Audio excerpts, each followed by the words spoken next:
Chapter 9. The rest of the week dragged in slow motion, each day feeling like a repeat of the one before it. Every morning, Grandpa and I got up early and set off into the woods to his fire tower post. He'd climb up the stairs and do whatever it was he did at the top all day, while I sat at the base of the fire tower and read or knit. Grandma was teaching me how. Or listened to music. Sometimes, when I got bored, I'd try to climb up a few steps, just to see if I could. I'll admit I was a little curious about what was up at the top of the tower, but as soon as I was a few feet above solid ground, my breath would quicken and my chest would get tight and I'd feel like puking. So then I'd back down the 3 or 4 steps I had climbed up so fast that I almost always stumbled before I even reached the bottom.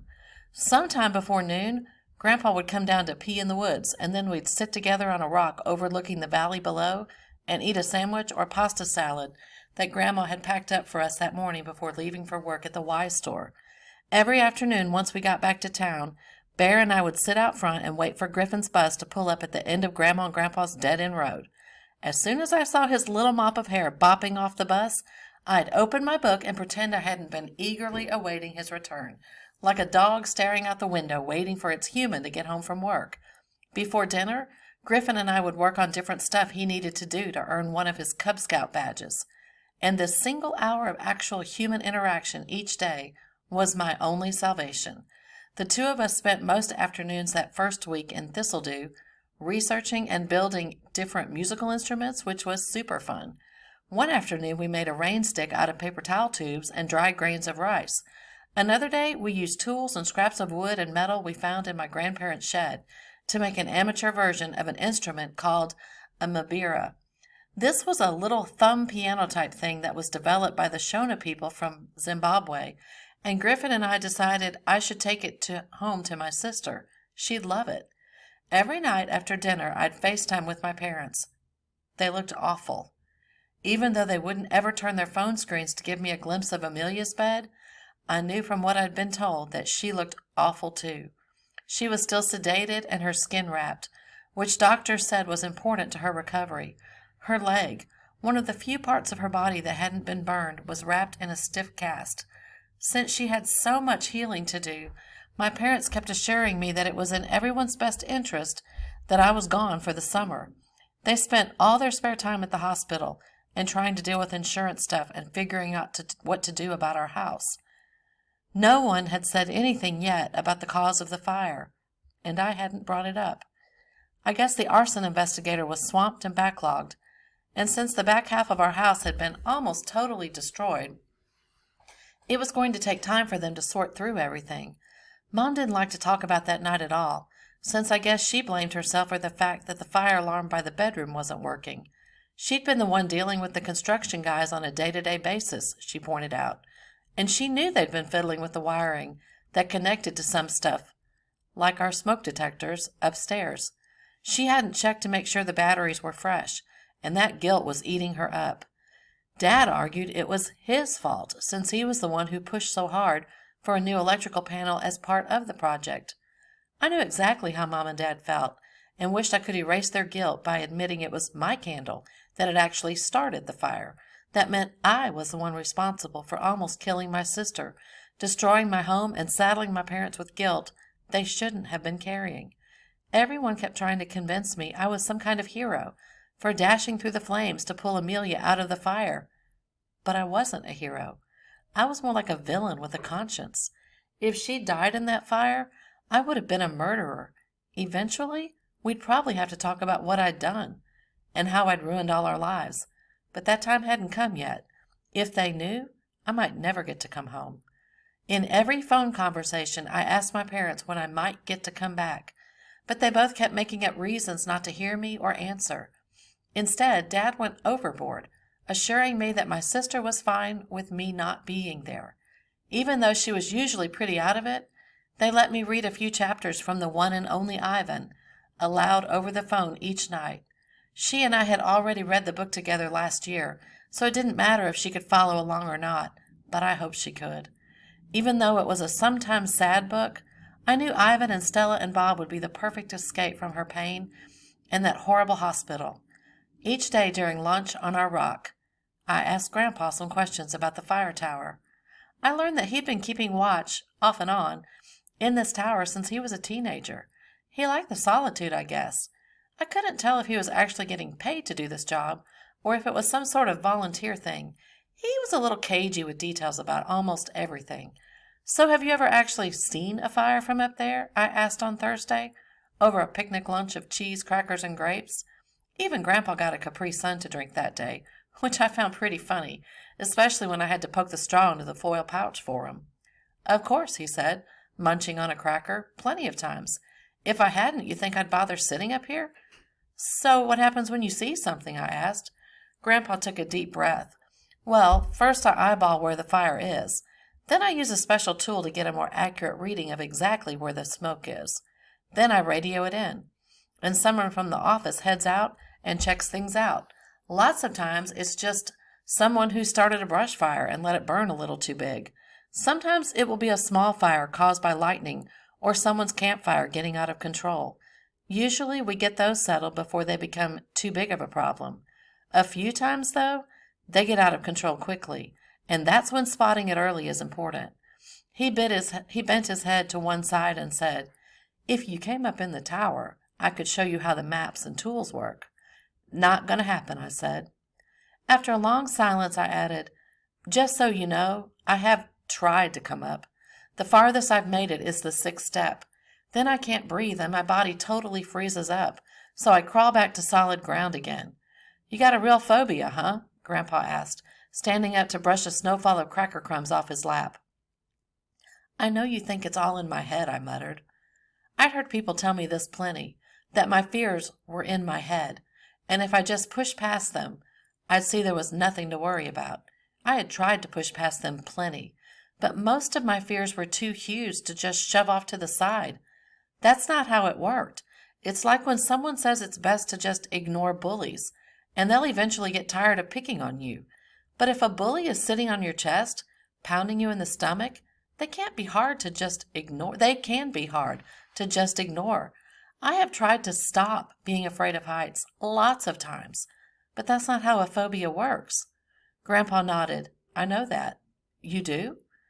He didn't expand, but knowing he understood, at least somewhat, made me feel better. Less ashamed. Grandpa packed up the empty containers into his backpack and took a final slurp of juice out of the silver Braylon pouch. Wade, you need to go to the car rider line. Braylon Wade, go to the car rider line. "What do you do down here all day by yourself?" We'd been coming out here for 4 days, and this was the first time he'd asked me this. "Read," I said. "Knit sometimes. Draw stuff in the gravel. Look for trash. There's a lot of it up here, you know. I think teenagers have parties here sometimes." Braylon Wade, go to the front of the building.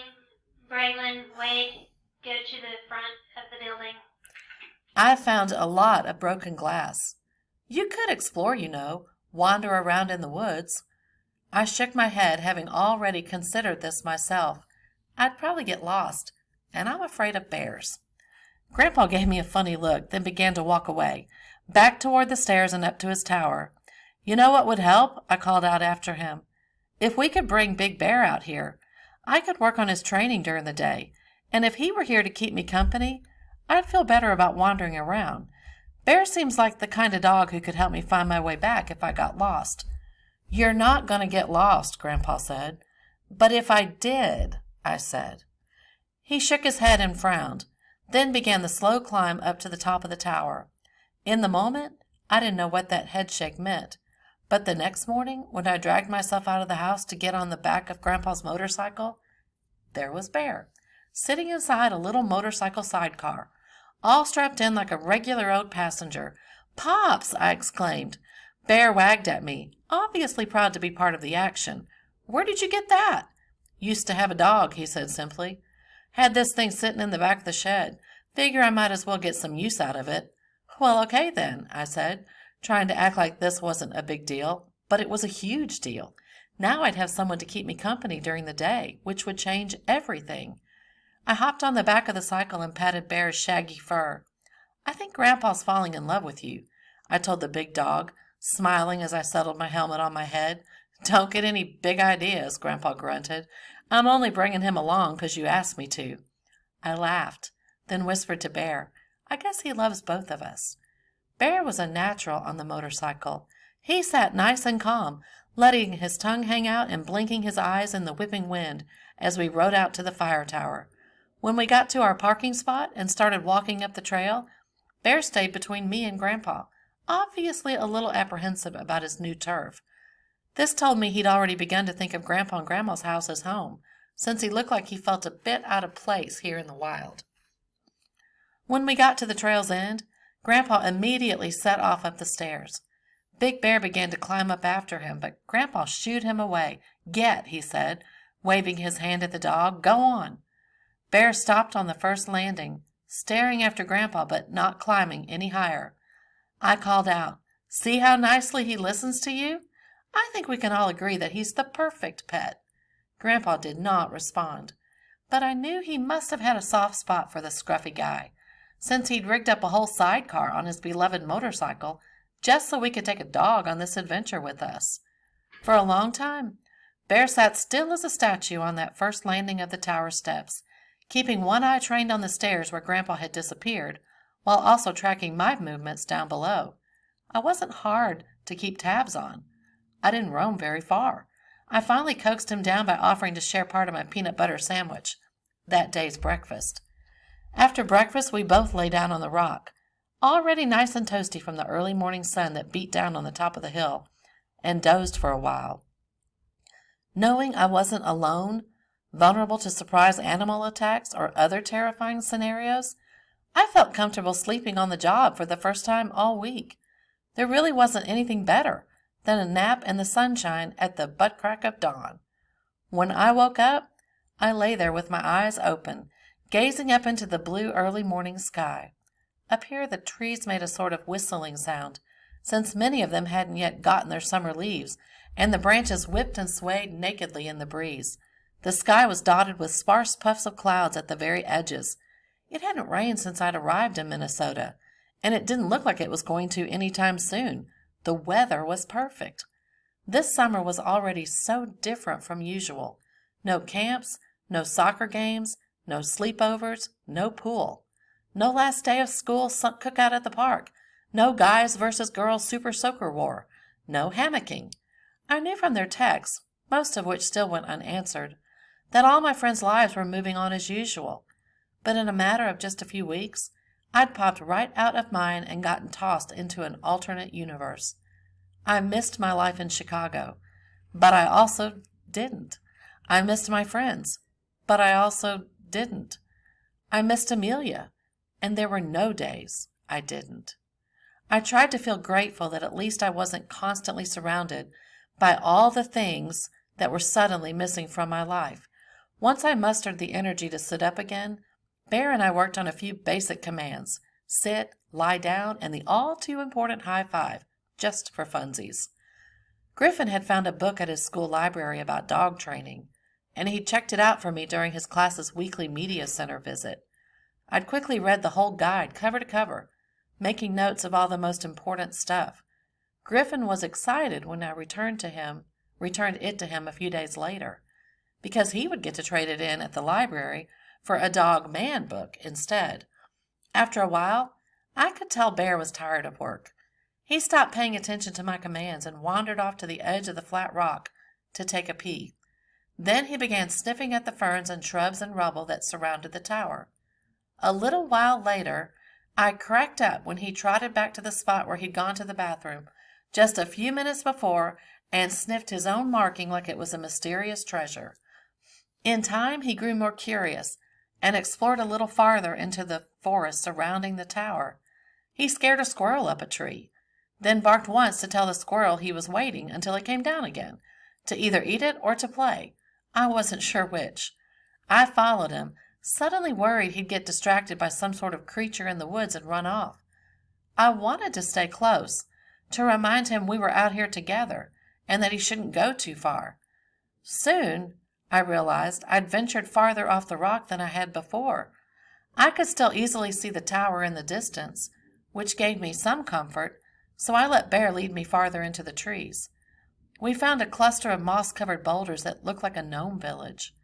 A little farther along, there were two separate trees that somehow shared one trunk. It was almost like the tree had some sort of fight with itself when it was a kid and decided to grow off in separate directions. I found a really cool flat rock that was streaked with black, amber, and maroon stripes. I put it in my pocket to give to my sister, but also planned to show Griffin too, since he loved fun treasures. Bear peed every 20 feet or so. Usually, he could only squeeze out a tiny drop, which must have been his way of marking our path so we could find the way back again. It worked. When I started getting hungry for lunch and turned to head back in the opposite direction, Bear bounded ahead of me and led me right to the bald-faced rock. Grandpa was waiting for us at the bottom of the stairs. "Sorry," I called out breathlessly. "For what?" "Disappearing like that," I said. "We were just looking around in the woods a little bit." "Don't bother me," Grandpa said, pulling out our lunch sack. "You go where you want to go. I trust you'll find your way back." "You do?" I asked. "Sure," he said. "Don't you?" I considered this. If Grandpa trusts me to take care of myself out there, can I trust myself? "Yeah," I said with a smile. "I guess I do."